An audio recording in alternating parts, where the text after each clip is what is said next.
Mari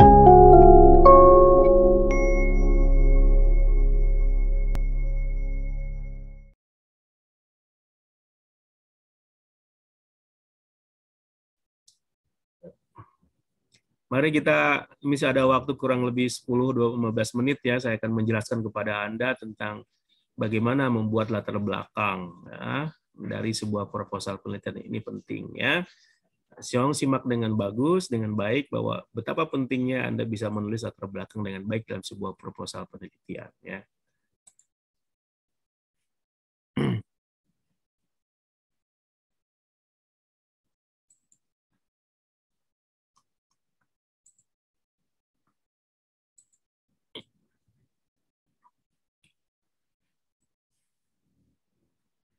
Anda bisa lihat ya. Ada, Pak, ada.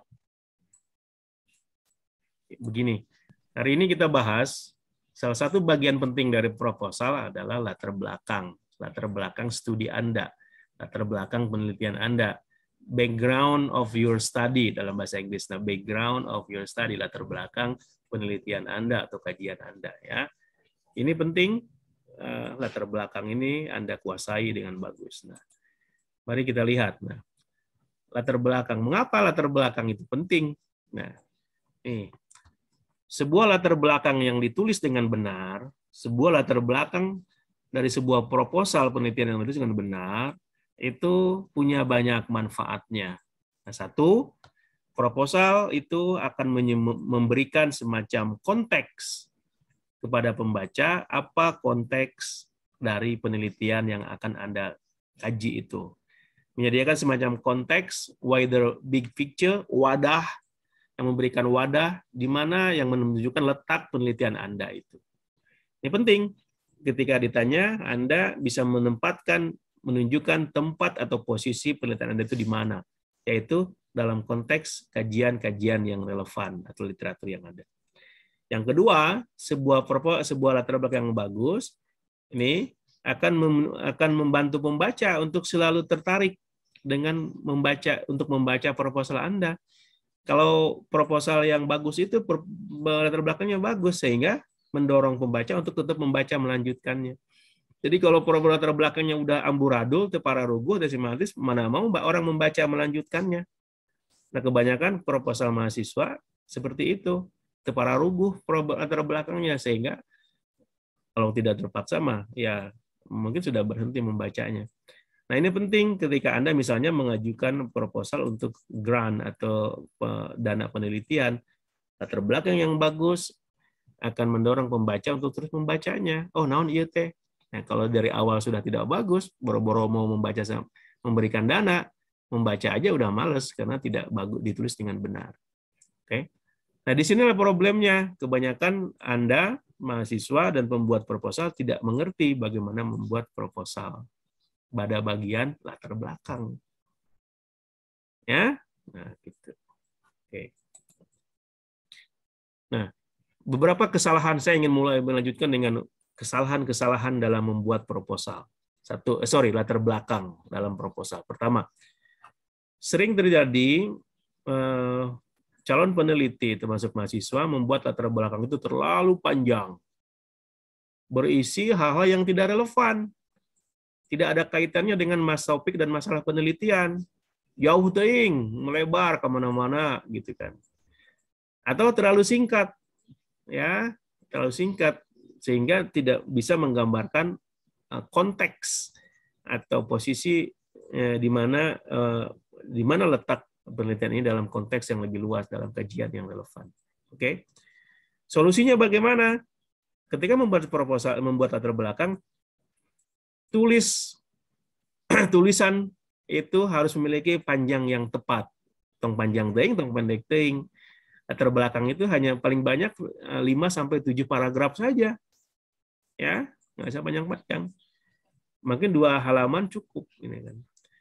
Maka di sini Anda harus fokus pada hal yang penting dan relevan dengan masalah penelitian. Tong bahas lain-lain.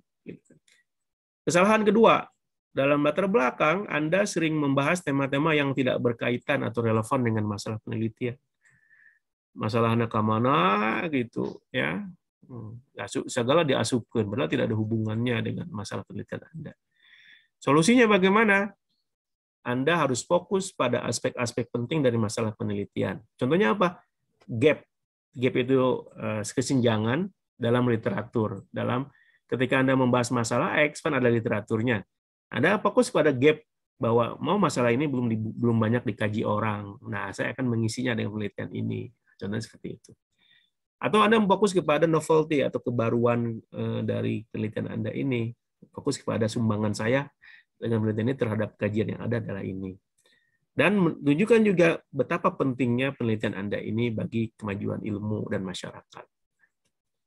Kesalahan ketiga, Anda menulis latar belakang tidak terorganisir dengan baik. Ditulis sembarangan, tidak sistematis, bahasanya kacau. Nah, seenaknya aja menulis, tidak tahu aturan-aturan tulisan bahasa yang baik dan benar.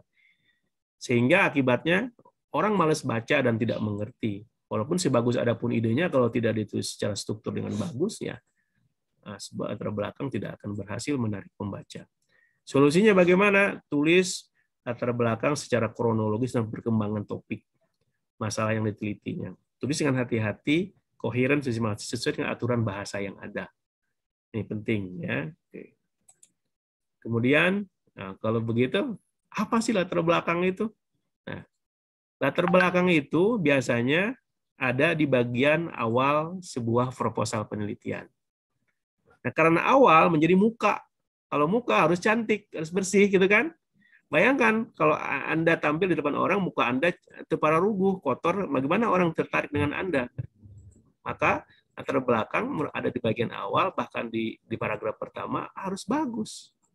Ya, itu menjadi daya tarik untuk orang untuk membaca proposal Anda lebih lanjut. Nah, latar belakangnya itu merupakan konteks ruang di mana berada latar penelitian Anda itu.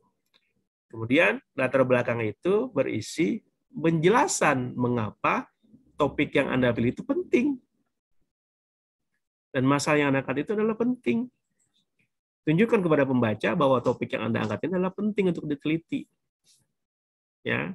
Kemudian disinilah latar belakang ini Anda memberikan semacam pembenaran-pembenaran, alasan-alasan mengapa Anda ingin atau harus melakukan penelitian masalah yang ingin Anda teliti. Ya, nah, harus Anda punya alasan-alasan. Ya, yang terakhir latar belakangnya itu adalah tempat di mana pembaca bisa mengerti apa topik yang Anda akan bahas, apa masalah penelitian Anda, dan apa pentingnya. Oke, seperti itu. Selanjutnya, bagaimana cara membuat latar belakang yang baik dan benar? Nah, begini caranya. Supaya Anda bisa membuat latar belakang yang baik, nah, menarik pembaca untuk selalu membaca, ada caranya. Namanya engaging latar belakang, engaging background. Jadi bagaimana Anda harus membuat latar belakang itu membuat orang pembaca itu bertahan untuk membaca dan tertarik untuk membaca lebih lanjut.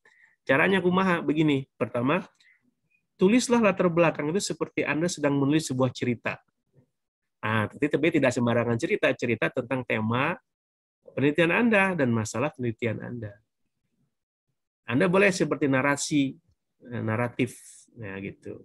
Nah, kalau cerita kan ada alurnya kan, supaya menarik, tidak kaku, apalagi di penelitian ilmu sosial tidak kaku. Pastikan cerita yang Anda buat tadi itu membahas ide pokok, membahas topik penelitian Anda, dan tidak melebar kemana-mana. Yang tidak perlu jangan diceritakan. Oke. Kemudian tulislah informasi umum tentang topik penelitian Anda. Anda membahas tadi misalnya tentang dampak dari pembangunan jalan tol, ya kan? Anda cerita tuh dampaknya itu dari penelitian yang Anda baca, dampaknya begini, itu kan dampaknya itu. Cerita dampaknya dari hasil bacaan Anda, jurnal, artikel, buku dan sebagainya tentang dampak pembangunan jalan tol. Nah, oke, Anda sebutkan juga. Lalu Anda dengan sini Anda menunjukkan bahwa Anda baca topik yang relevan dengan Anda. Kemudian dari bacaan tadi, masih dalam alur yang cerita, sampaikan temuan-temuan awal tentang topik penelitian Anda tadi. Bisa hasil bacaan Anda, bisa hasil preliminary research empiris tadi, hasil pengamatan awal di lapangan. Ya, sampaikan tuh, gitu kan. Tapi jangan terlalu detail karena ini akan dibahas di bagian kajian pustaka atau literatur review di bab kedua. Selanjutnya, sampaikan gap kesenjangan dalam kajian yang relevan dengan Anda untuk menunjukkan signifikansi atau pentingnya penelitian Anda itu. Kalau Anda meneliti tentang dampak pembangunan jalan tol, Anda harus banyak membaca tentang dampak jalan tol karya-karya sebelumnya, artikel jurnal, skripsi, tesis, dan sebagainya. Kalau Anda tunjukkan, oh ada bolong di sini, oh, ini yang ingin Anda isi, walaupun secara singkat. Terakhir, katakan apa yang akan dilakukan oleh Anda dengan penelitian. Lalu sebutkan, untuk mengisi kekurangan tadi, saya akan mengisinya dengan penelitian ini. Nah, saya akan mengambil tema ini, masalah ini dengan seperti ini. Nah, itulah terbelakang. Nah, dari sini akan tergambar Anda topiknya apa, masalah penelitian apa. Lalu terlihat signifikansi atau betapa pentingnya penelitian Anda itu bagi konteks keilmuan. Gitu. Oke. Nah, lalu bagaimana langkah-langkah cara membuat latar belakang step by step-nya? Nah, satu, kalau Anda ingin membuat latar belakang yang benar, Anda harus melakukan penelitian permulaan, namanya preliminary research, tentang topik penelitian Anda. Caranya kumaha? Anda harus mau ke perpustakaan, ulin ke perpustakaan, baca buku yang berkaitan dengan topik penelitian Anda. Nah, atau Anda kunjungi online database. Sekarang di kampus kita kan punya repository, atau Anda pergi ke Google Scholar. Di situ banyak tuh bicara tentang dampak pembangunan jalan tol. Atau Anda suka diskusi dengan dosen Anda, dengan kawan Anda. Dari semua tadi, kumpulkan buku, artikel jurnal, laporan yang berkaitan dengan penelitian Anda. Catat tuh. Ya. Gitu. Bagaimana Anda bisa membuat laporan yang bagus kalau Anda malas baca? Kudu daek maca. Gitu. Ya. Kemudian yang kedua, Anda harus buat catatan dari apa yang Anda baca tadi, yang Anda diskusikan, Anda sebelum mencatat temuan-temuan utamanya apa. Baca semua bahan yang relevan untuk penelitian Anda. Nah, dengan cara misalnya kalau ada artikel jurnal membaca judul dan abstraknya. Kemudian Anda harus mampu mengidentifikasi masalah penelitiannya apa. Nah, ini kan Anda harus ketika saya tanya apa masalah penelitiannya. Nah, itu harus bisa ada dalam satu kalimat, ada dalam latar belakang itu. Ya. Kemudian 5, Anda harus bisa menunjukkan isu-isu penting dalam masalah penelitian. Kalau Anda memiliki tentang dampak pembangunan jalan tol, kira-kira apa yang sudah dilakukan? Ada kontroversi apa dalam kajian yang sudah ada tentang dampak jalan tol? Ya kan? Ada gap apa? Kesenjangan yang belum dikaji orang. 6, nah di sini ketika Anda sudah melakukan yang 5 sebelumnya, Anda harus mampu membuat formulasi pertanyaan penelitiannya. Ya kan? Nanti nanti dibentuknya disampaikan dalam rumusan masalah. Tapi bagus juga kalau Anda di latar belakang bisa merumuskan dalam rumusan masalah. Identifikasi, mempromosikan pertanyaan penelitian Anda. 7, sampaikan apa yang akan Anda lakukan dengan penelitian Anda tadi. Nah, kalau Anda melihat ada dampak, mengkaji tentang topik tentang dampak pembangunan jalan tol, ya kan, bagi masyarakat di sekitarnya, lalu ada problem apa dalam kajian tentang ini, lalu Anda akan sampaikan, dengan penelitian Anda ini, Anda akan lakukan ini. Sehingga Anda punya kontribusi terhadap literatur yang ada. Nah, yang ke-8, Anda harus bisa merumuskan namanya thesis statement, yaitu satu kalimat yang berisi pokok pikiran Anda, argumen Anda, atau dengan bahasa lain, hipotesisnya. Hipotesis itu dalam penelitian kuantitatif, tapi dalam kualitatif disebut argumen.